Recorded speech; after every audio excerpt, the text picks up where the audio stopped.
different companies. So let me ask you, what is Keyaira's personal goal? Like, do you want to be a choreographer? Do you just want to be a part, or do you just enjoy dancing, but the making of the actual dance is not your thing? You want to just be part of the dancing and perform for the people.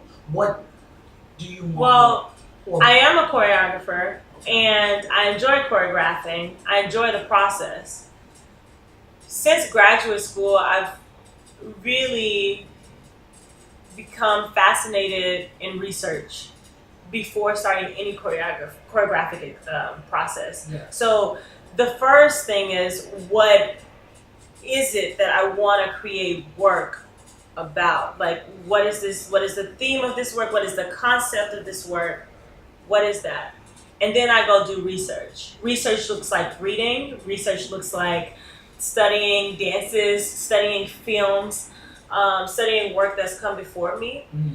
And then the next part is creating scores, maybe improvisational scores for myself as a choreographer. If I want to create with dancers, then those improvisational scores and composition scores would take place during rehearsal with the dancers. So I'm not the only one all the time coming up with choreography. Okay. Sometimes I'm in collaboration with dancers. Yes. We are in this process that I have developed and created. And so once we have come up with choreography, or I've come up with choreography, then we make the piece.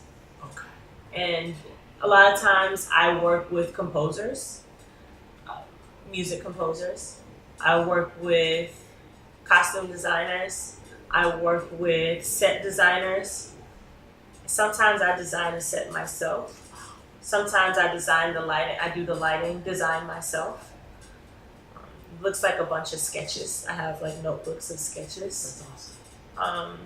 And so that's pretty much my process as a choreographer. As a dancer, yes, it's hard to find self-agency in this field. And I find myself sometimes having to dance for choreographers and doing work that I don't 100% support. Okay. I look at everything through an intersectionality lens. Mm-hmm. And so when I feel like a group of people are being marginalized or oppressed, or voices are being suppressed, then I feel like I don't enjoy doing work. And you don't want to be a part of it. I don't want to be a part of it. Respect. You know, and as a dancer, to keep myself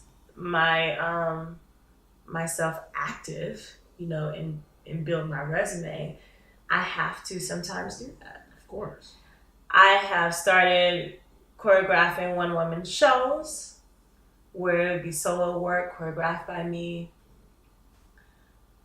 I have performed one-woman shows. Mm-hmm. That's something that I'm more interested in. But the way that the system of dance works is that you have to get your feet indoors. And you can't do that by yourself. That's not something you can do by yourself. You need to connect, you network. Exactly. You need to work I need to people. connect and network. Exactly. So I've been trying to think about, I've been brainstorming, does connect and network mean sacrificing my integrity? That's the question. Or does that mean I have to break down a door, get funding, and put my work on the front, you know, in the front. Exactly. You know? So that's where I am right now in my dance career. It's like I'm applying for grants every other week. I'm choreographing as much as I'm teaching, as much as I'm modeling, as much as I am creating my web series, as much as I'm filming, shooting. I am also applying for grants every other week so that I can create work that speaks to people, work that, you know. Yeah. So that matters to me. You know, Of course work that it matters to me. Not saying that the work that's out there doesn't matter, because there's a ton of work that matters. Of course. You know, and so it's just my resistance to be a part of like an institution. Yes. It's my resistance to be a part of a company that I feel like it's not always coming from an intersectional approach. Yes. So, yeah. Good for you. And I think that's super commendable, because it's like, I don't want to say it's too easy, but I am going to say it is easier to just follow someone else's lead. Oh, yeah. It's way easier to just say, all right, so that company it has its thing going. I'm just going to follow the lead, and hopefully one day I, find someone that thinks, oh, look at that dancer in the Right. crowd. So that it's definitely easier to do that, and what you're doing is harder. It takes a whole lot of I think more than takes a whole lot of like courage, it takes a whole lot of self-awareness to know that I'm not going to be a part of a company. I'm not going to be a part of a production I don't believe in, and I'm going to do my own thing. So good for you. I have a few more.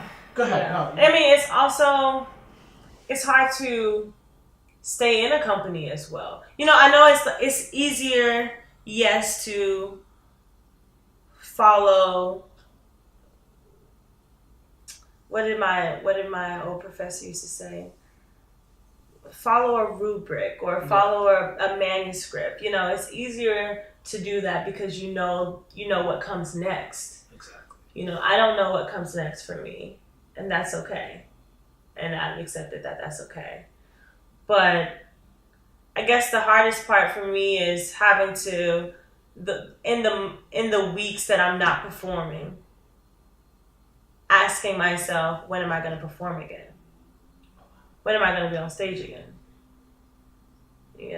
And so that's hard for me. That's something that I have to worry about. That's something that I have to deal with. Mm-hmm. That dancers who are in a company don't have to necessarily worry about, because they know when they're going to be performing Exactly. next. They know that they're working on dances to lead to a show. Yes. And so for me, it's like I have to wait on a grant. I have to wait on an opportunity, or I have to make an opportunity. I have to save. I have to save to put on my own production. The whole process. The whole it's not process. just the dancing. Just to get my work out there, just to to feel my feet on the Marley. Mm.